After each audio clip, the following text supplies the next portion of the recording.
Hai, salam. Okey, matematik tingkatan 2, bab yang terakhir iaitu bab 13, kebarangkalian mudah. Okey, kali ini kita masuk bahagian kebarangkalian eksperimen dengan kebarangkalian teori yang melibatkan kesudahan sama ada boleh jadi. Okey, kita tengok. Apa yang dimasukkan dengan kebarangkalian? Kebarangkalian ialah ukuran kemungkinan berlakunya suatu peristiwa. Dinyatakan sama ada dalam bentuk pecahan atau peratusan. Jadi maksudnya kebarangkalian ni jangkaan kita dalam sesuatu kejadian. Peristiwa tu kejadian lah. Contohnya kalaulah kita main bola, okey, baling ke dalam jaring net tu sebanyak 50 kali. Jadi kamu rasa-rasa dalam 50 kali tu berapa banyak boleh masuk ke dalam tu yang boleh masuk. Kemungkinan 20 kali boleh masuk, yang 30 kali lagi tidak masuk. Jadi benda-benda yang kejangkaan yang boleh masuk ke dalam jangkaan yang kita boleh rasa bola tu boleh masuk ke dalam jaring tersebut dinamakan kebarangkalian. Jadi kita boleh tulis dalam bentuk pecahan atau peratusan. Okay. Untuk kebarangkalian eksperimen, uji kaji lah kalau kita nak buat suatu kejadian tu melalui uji kaji. Okay, jadi dia persamaan dia adalah kekerapan berlakunya peristiwa. Peristiwa maksudnya macam peristiwa masuk ke bola tu masuk ke dalam jaring tu berapa kali kerap masuk. Jadi cubaan kita berapa kali? Cubaan kita tadi contoh cikgu bagi tadi baling bola sebanyak 50 kali. Jadi cubaan 50 kali. Yang kerap berlaku masuk ke dalam jaring berapa kali? 20 kali. Jadi 20/50. Contoh lah, itu contoh. Okay, kita tengok soalan kat sini okay, macam mana kita nak tuliskan dalam bentuk kebarangkalian eksperimen dia ni, dalam bentuk ni. Ni dalam bentuk ni. Jadi kebarangkalian dia dalam bentuk pecahan macam tu. Okay, jadi kita tengok cubaan dia adalah 50 kali. Jadi 50 kali. Okay, jadi kalau kamu nak nota boleh salin 50 kali cubaan kekerapan yang berlaku. Kekerapan dia berjaya menjaringkan bola sebanyak 35 kali. Jadi 35/50 ataupun kita kecilkan menggunakan CP5. Sini bahagi 5, 7 bahagi 5 adalah 10. Jadi 7/10 jawapan dia macam tu. Jadi jawapan dia mesti dalam pecahan yang paling kecil.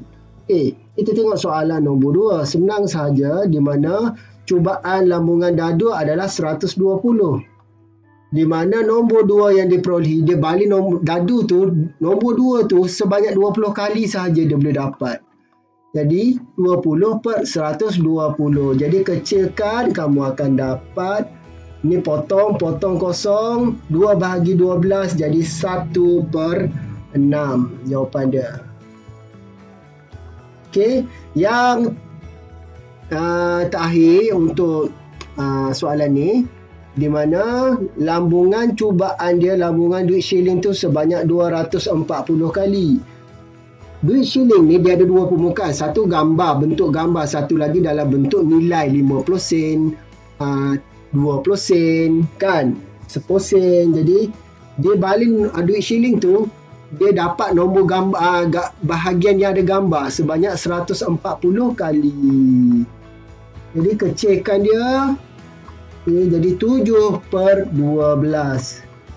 Okay, kamu kecilkan lah, potong kosong guna CP2. 14 bagi 2 7, 24 bagi 2 12. Okay, macam tu je.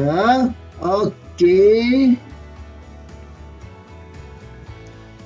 Okey, yang 13.2, kebarangkalian teori yang melibatkan kesudahan sama boleh jadi.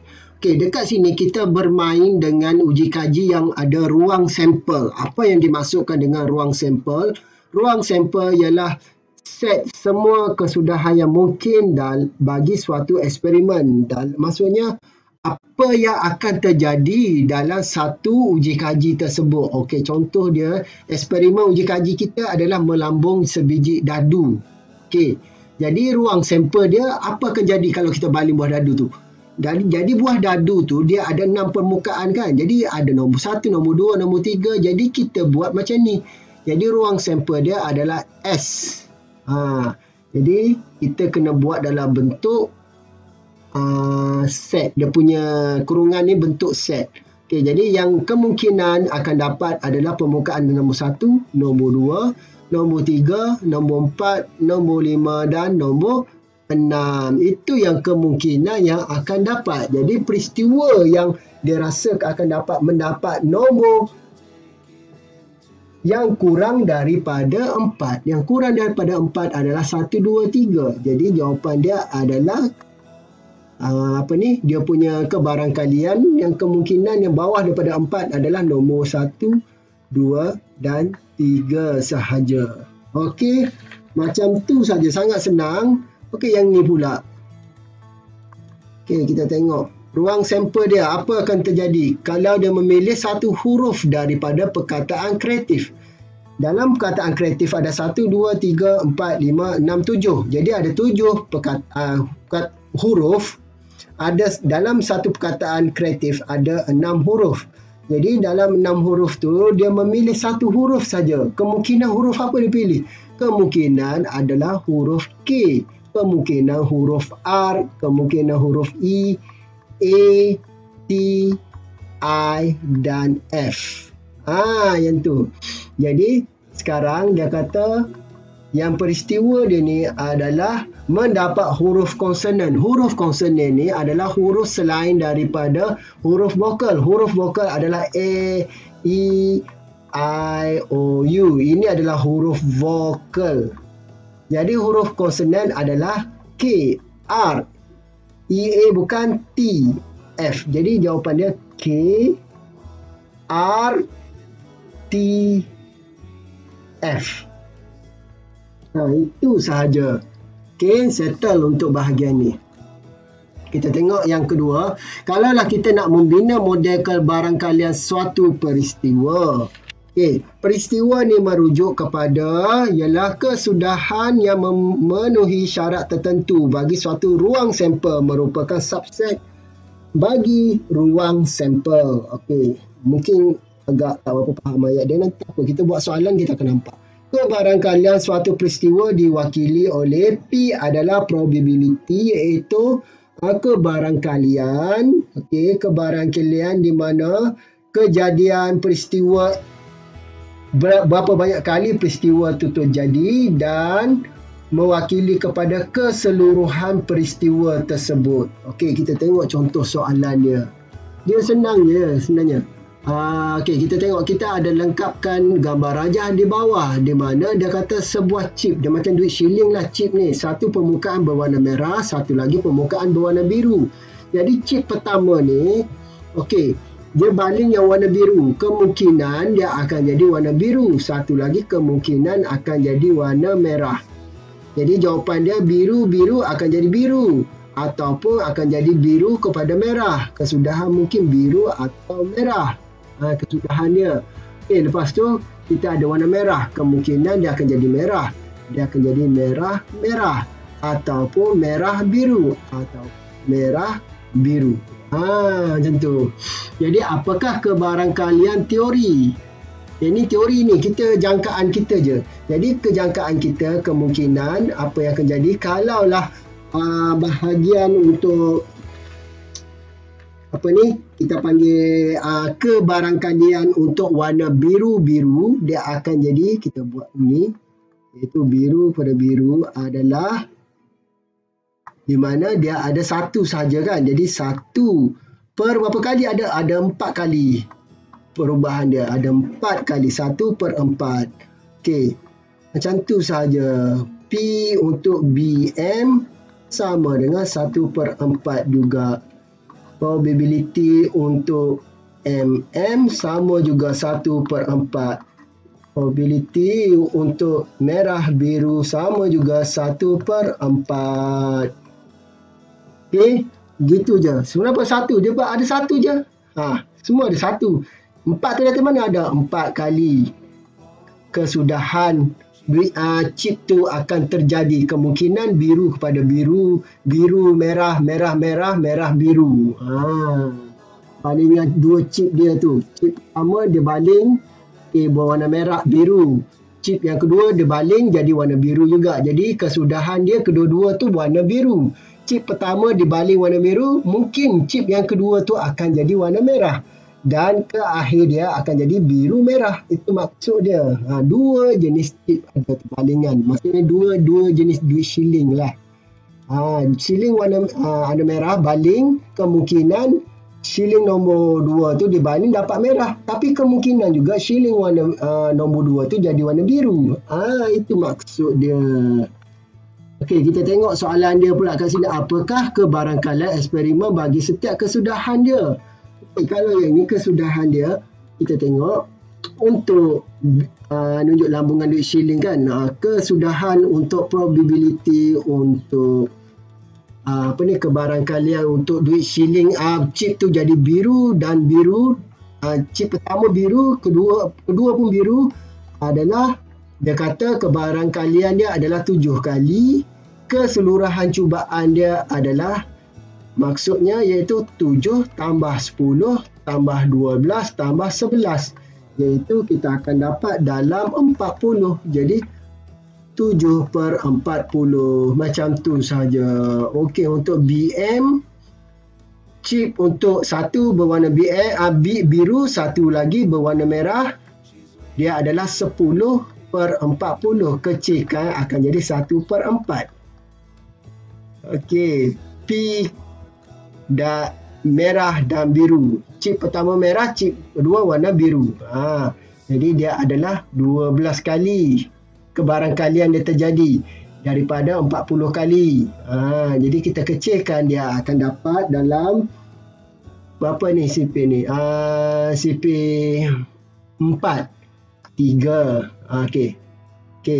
Yang ni pula 10. 3/10.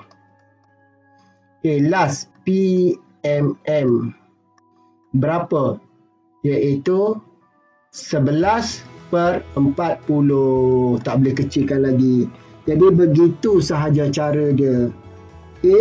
Untuk yang ni pula, soalan dia, bandingkan kebarangkalian eksperimen dan kebarangkalian dengan kaedah teori. Adakah kemungkinan kebarangkalian eksperimen sama dengan kebarangkalian teori? Okey, sama ke tidak? Okey, kita akan buat soal jawapan dia macam ni, di mana kebarangkalian eksperimen mungkin sama atau tidak. Mungkin sama, mungkin juga tidak. Sama dengan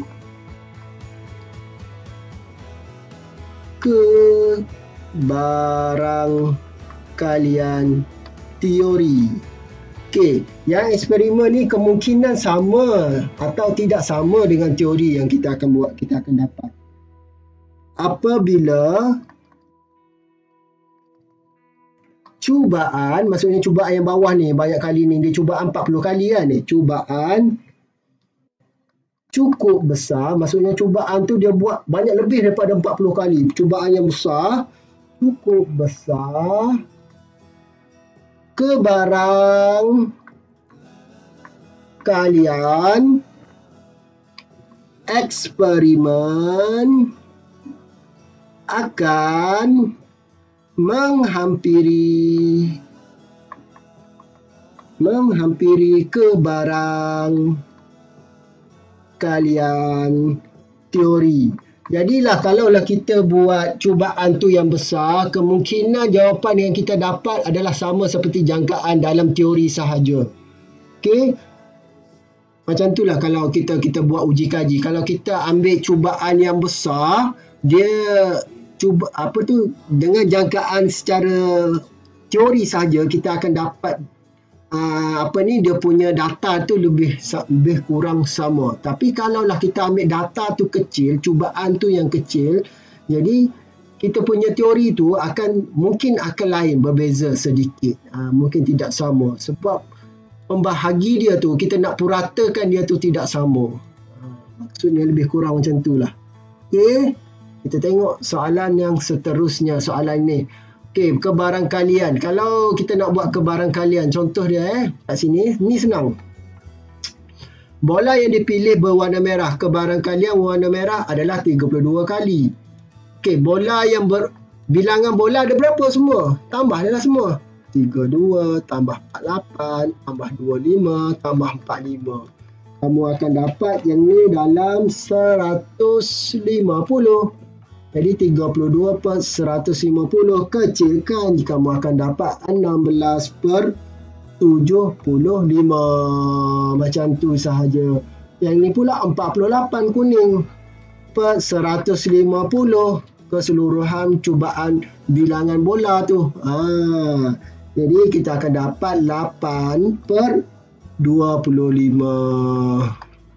Ini pula 25 per 150 kecilkan guna sipil 5, kamu akan dapat 25 bagi 25 1, 150 bagi 25 kita dapat 6.